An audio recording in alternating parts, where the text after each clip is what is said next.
Hello everyone, a very warm welcome to all of you. स्वागत है आप सभी का फिजिक्स असाइलम चैनल के ऊपर। और आज हम स्टार्ट करने वाले हैं एक नया chapter, current electricity. 11th class के अंदर हमने यूनिट्स एंड मेजरमेंट उस चैप्टर को कंप्लीट किया और अभी इलेक्ट्रोस्टैटिक्स भी आपका चल रहा है, प्रतीक सर उसको ले रहे हैं। और आज हम स्टार्ट करने वाले हैं current electricity. Current electricity. Now what is current? हमने सबसे पहले इलेक्ट्रोस्टैटिक्स के अंदर चार्ज के बारे में समझा। थोड़ा सा ओवरव्यू देते हैं चार्ज का। चार्ज क्या है? Charge is sum property. Matter के पास कोई एक ऐसी प्रॉपर्टी है, अगर किसी ऑब्जेक्ट के पास चार्ज है, कोई पार्टिकल है आपका मास m का और उसके पास चार्ज है, तो अगर इसके पास चार्ज है, ये दूसरे चार्ज पार्टिकल के ऊपर एक फोर्स एक्सर्ट करेगा। या तो ये इसको रिपेल करेगा या फिर ये इसको अट्रैक्ट करेगा, या तो इसको पुश करेगा या फिर इसको पुल करेगा। तो हमने देखा जब हम दो पार्टिकल्स को पास में रख रहे हैं, वो दूसरे पार्टिकल के ऊपर एक फोर्स लगा रहा है, या तो उसको पुश कर रहा है या उसको पुल कर रहा है। फिर इसका रीजन जानने की कोशिश की गई कि भाई ये पार्टिकल दूसरे पार्टिकल को क्यों पुश कर रहा है, क्यों उसको पुल कर रहा है। तो फाइनली हमने नाम दिया कि पार्टिकल के पास कुछ एक प्रॉपर्टी है, जिसकी वजह से अगर दूसरे पार्टिकल के पास भी वही प्रॉपर्टी है, तो या तो उसको पुश करेगा या उसको पुल करेगा। और उसी प्रॉपर्टी को हमने नाम दे दिया चार्ज। एग्जैक्ट में चार्ज क्या है हम नहीं जानते, लेकिन अगर किसी पार्टिकल के पास चार्ज है तो वो दूसरे चार्ज पार्टिकल को या तो पुश करेगा या पुल करेगा। और पुश और पुल, इसी को हम फोर्स बोलते हैं। फिजिक्स के अंदर फोर्स इज अ पुश और अ पुल। अब ये जो पुश पुल यहां पर हो रहा है, इसी को हमने नाम दिया इलेक्ट्रोस्टैटिक फोर्स। और चार्ज कभी भी मास के बिना एग्जिस्ट नहीं करता। चार्ज हमेशा मास के साथ एग्जिस्ट करेगा, यानी कि मैटर पार्टिकल जिनके पास मास है, चार्ज वाली प्रॉपर्टी भी वही सभी पार्टिकल कैरी करते हैं। और हमें पता कैसे चला कि यार ये एक नई तरह की फोर्स है, ये ग्रेविटेशनल फोर्स भी तो हो सकती है।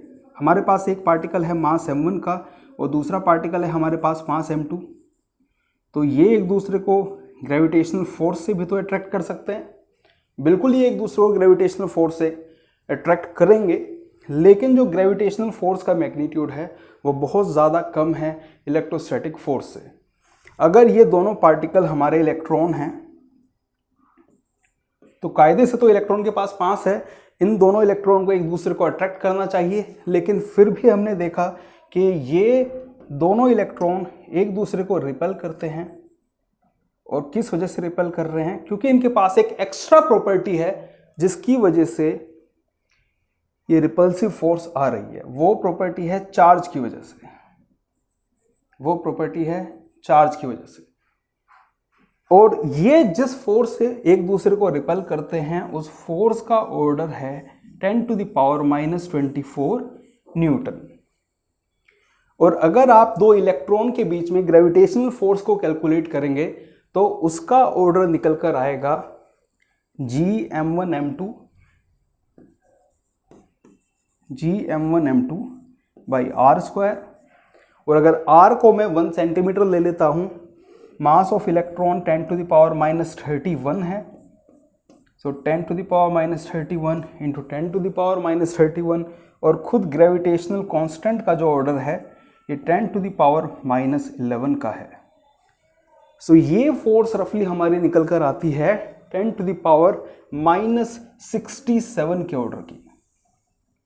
यानी कि ग्रेविटेशनल फोर्स की वजह से, ग्रेविटेशनल फोर्स मास की वजह से है, दो पार्टिकल के बीच में जो अट्रैक्शन होगा उसका ऑर्डर 10⁻67 न्यूटन का है। और एक्चुअल में देखा गया कि इलेक्ट्रॉन एक दूसरे को रिपेल कर रहे हैं, कितने फोर्स से? 10⁻24 न्यूटन से। तो ये एक्स्ट्रा रिपल्शन कहाँ से आया? ऐसी कौन सी फोर्स है जिसने ग्रेविटी को भी ओवरकम कर दिया? उस एक्स्ट्रा फोर्स को हम बोल रहे हैं, वो है इलेक्ट्रोस्टैटिक फोर्स।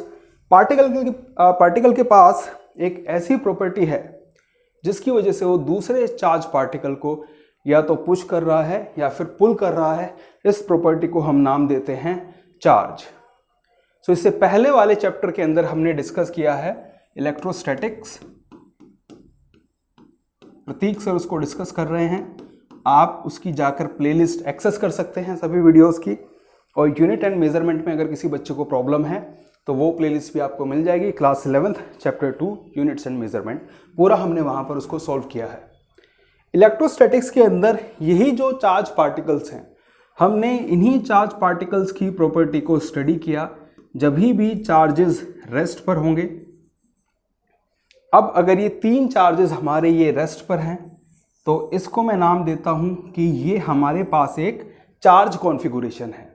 और एक कैसा चार्ज कॉन्फ़िगरेशन है? स्टैटिक, यानी कि ये चार्ज हमने यहाँ पर फिक्स कर दिए।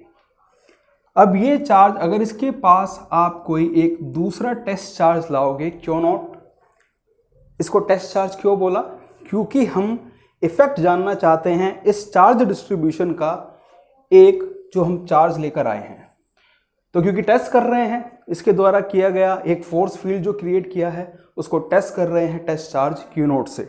तो इस चार्ज डिस्ट्रीब्यूशन की वजह से इस पर कितनी फोर्स लगेगी, तो ये सारी कैलकुलेशंस हम करते हैं इलेक्ट्रोस्टैटिक्स के अंदर, और वहाँ पर इलेक्ट्रिक फील्ड का जो कॉन्सेप्ट है वो भी समझाया गया है।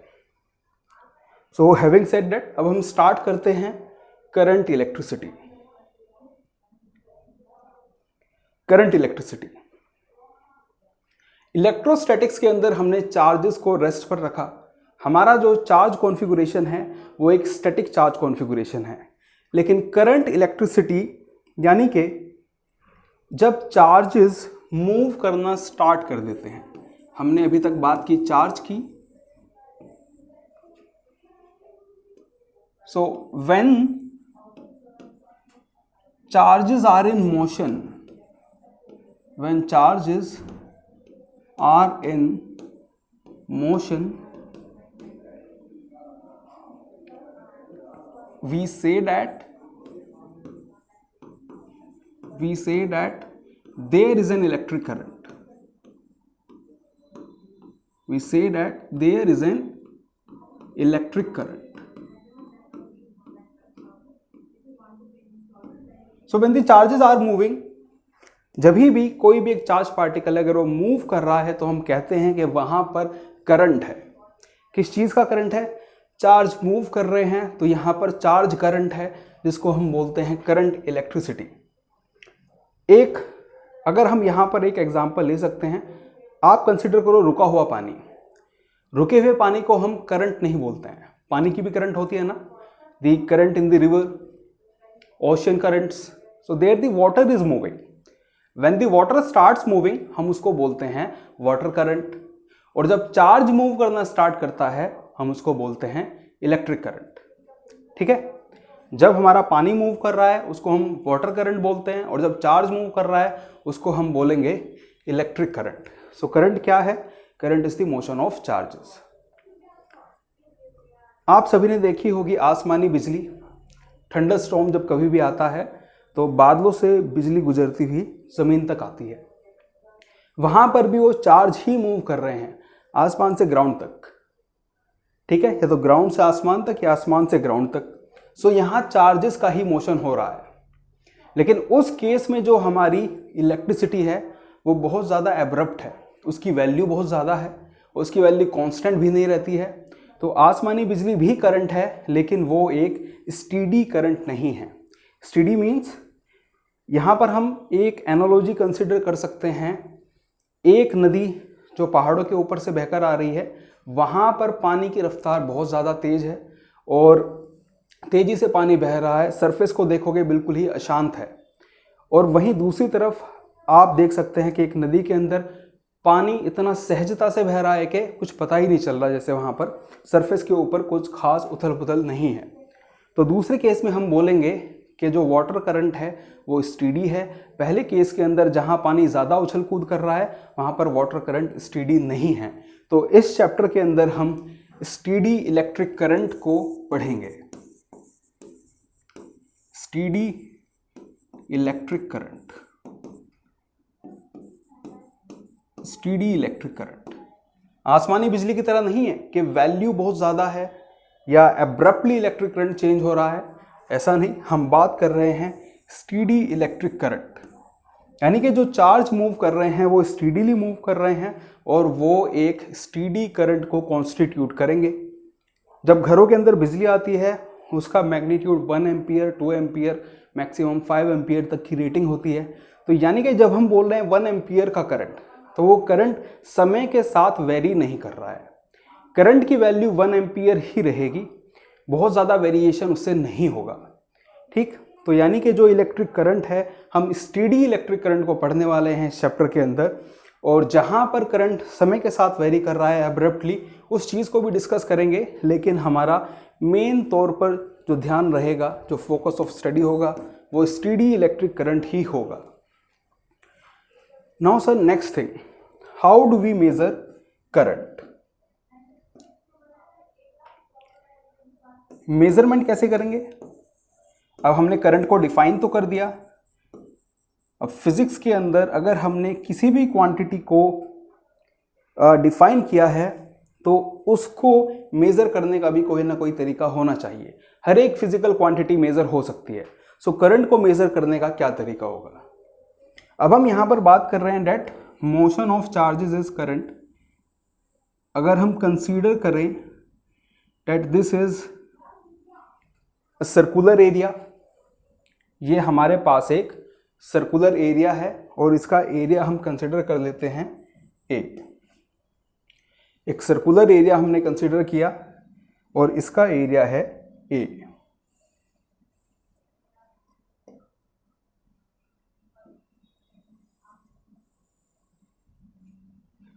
और चार्जेस यहां पर हमारे मूव कर रहे हैं इस डायरेक्शन में। चार्जेस हमारे मूव कर रहे हैं इस डायरेक्शन में, और ये सारे के सारे जो चार्जेस हैं, ये सारे के सारे charges, all of these are perpendicular to this area. So all these charges are moving perpendicular to area. सारे चार्जेस इस एरिया के परपेंडिकुलरली मूव कर रहे हैं। सो हम यहां पर मेजर करने वाले हैं कि सपोज करो डेल्टा क्यू चार्ज जो इस एरिया के परपेंडिकुलरली मूव कर रहे थे, तो डेल्टा टी टाइम के अंदर, डेल्टा टी टाइम के टाइम इंटरवल के अंदर इस ड्यूरेशन में डेल्टा क्यू अमाउंट का चार्ज इस परपेंडिकुलर एरिया से पास हो गया। हम कोई भी एरिया यहाँ पर कंसिडर कर सकते हैं। अगर ये हमारे पास, हम इस एरिया को भी कंसिडर कर सकते हैं। इसके परपेंडिकुलरली कितने चार्जेस मूव करे हैं, और हम मान लेते हैं सपोज 5 सेकंड का इंटरवल हम कंसिडर कर रहे हैं, तो उस 5 सेकंड में कितना चार्ज परपेंडिकुलरली इस सरफेस के थ्रू गुजर गया। तो उस केस में एवरेज इलेक्ट्रिक करंट कितना होगा, हम इसको कह सकते हैं कि ये एवरेज है 5 सेकंड के अंदर। सो ये एवरेज हो जाएगा डेल्टा टी टाइम के अंदर। डेल्टा टी टाइम में इस परपेंडिकुलर सरफेस से कितना चार्ज क्रॉस किया, डेल्टा क्यू। सो ये हमारा एवरेज करंट हो जाएगा through this surface. So current is simply, we can say that current is simply Q by T. So electric current को मेजर कैसे करना है, हमने उसका यहां पर एक तरीका ढूंढ लिया। This is how we are going to measure electric current. अब सर ऐसा भी हो सकता है कि इलेक्ट्रिक करंट समय के साथ वेरी कर रहा है, और चार्जेस आप सभी जानते हैं, चार्ज पॉजिटिव भी हो सकता है, नेगेटिव भी हो सकता है। अगर पॉजिटिव चार्जेस कुछ हैं जो इस डायरेक्शन से इस डायरेक्शन में क्रॉस कर रहे हैं, और कुछ पॉजिटिव चार्जेस ऐसे हैं जो इस डायरेक्शन से इस डायरेक्शन में क्रॉस कर रहे हैं, सो यहां पर हम देखेंगे कि नेट फॉरवर्ड मूवमेंट कितनी है। सो उस डायरेक्शन के अंदर करंट होगा। ऐसे ही हम नेगेटिव चार्जेस भी ले सकते हैं। अगर नेगेटिव चार्जेस कितने यहां से यहां क्रॉस कर रहे हैं और कितने इधर से इधर क्रॉस कर रहे हैं, सो नेट अमाउंट जितने negative charges left side cross कर रहे हैं उतना करंट होगा फॉरवर्ड डायरेक्शन में। पॉजिटिव चार्ज की डायरेक्शन में हमारे करंट की डायरेक्शन होगी, करंट की वैल्यू होगी, और इलेक्ट्रिक जब नेगेटिव चार्जेस अपोजिट डायरेक्शन में मूव करते हैं तो करंट की डायरेक्शन उसके अपोजिट होगी। Now let us consider